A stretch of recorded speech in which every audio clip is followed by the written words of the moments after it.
Alright guys, we're back for another ROAPL game, this time against Insult.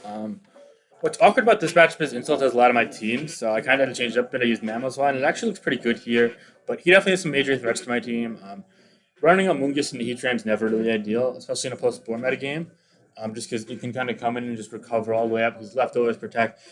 Thankfully though he has no spinners, so if I get rocks up that could help, but yeah, Rotom W looks like it's a really good catalyst for things like Mamoswine and Landers 2 to get on in and really make progress. So that's cool, but I do have to be wary of Alakazam as well. So pretty even matchup, all things considered. I definitely want to try and get Alakazam in as much, Mamoswine as much as I can before he gets Alakazam in a lot.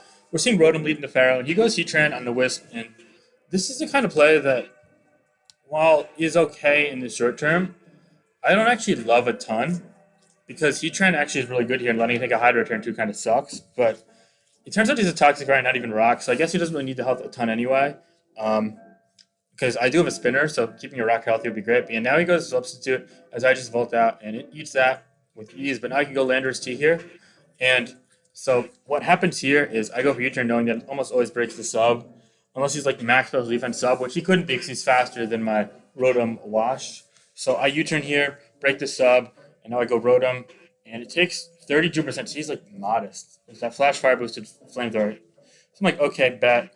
Now here I double the Mamoswine, predicting him to protect because I just think letting go of the C-turn with the Amoonguss still alive is kind of poor because it just gets a kill every single time or cripples the Tranitar, which means that both Latios and Tranitar go in. So I didn't think there was any way I was going to stay in and risk that, but he calls me and he flamethrowers, and now I've lost my Mamoswine for nothing, and he got me there. So now I'm like way behind. I don't think I could really win this game at this point, but I just go superpower here to kill this. That's great. But now look, this is weakened and this is dead. So Gliscor kind of shreds me now. It make matches he goes right to it, and he goes for an earthquake. It only does 22% of my Mungus, but then he knocks off as I go ahead and power ice. It only does 49% especially defensive. See, I'm like, okay, yeah. This is looking really bleak. I'm gonna need to get really lucky with Excadrill. He goes Ferrothorn here, and I go this. I can knock off, but can't do much else. So now I go Drill here, just trying to threaten as much as I can. But he goes right with the Gliscor. I'm like, okay. I do live an Earthquake with my spread 100% of the time, so I could go for flinches maybe. But I actually want to go Landorus T here in hopes he knocks me off because this being knocked actually makes it a major threat. So I'm already banking on missing Focus Blast to check it with Choppletar plus Excadrill because my Rotom Wash is weakened. But I just hit Power Ice here as he doesn't knock. So now I double the drill here for, okay, he's probably going to go to Tar. And he goes Tar, so that's cool. Now I could get some Iron Heads off.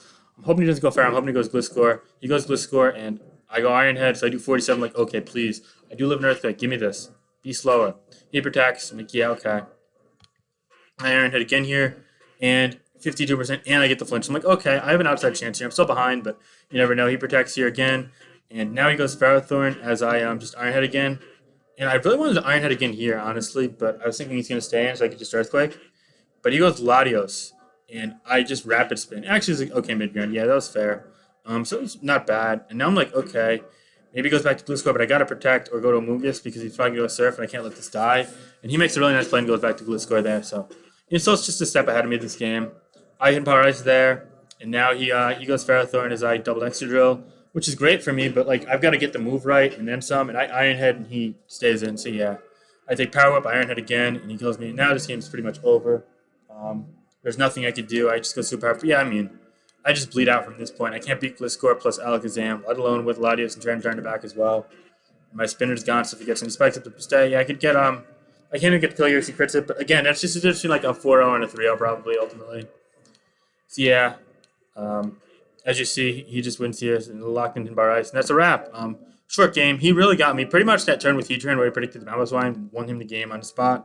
Really well played there. Nice call there from Insult, and I just shouldn't have risked it. I was kind of overestimating his precaution of the Amoonguss matchup and wanted to preserve Heatran, and that was totally my fault. So yeah, well played, Insult. You got me there, and I fell to 0-2. I think he rose to 2-0 week 1. He beat McMegan with one of my teams, which was a really cool match. I actually think I uploaded it on the channel, but it was like over a month ago, so you're going to have to scroll way back to find that. But anyway, guys, hope you enjoyed. Peace.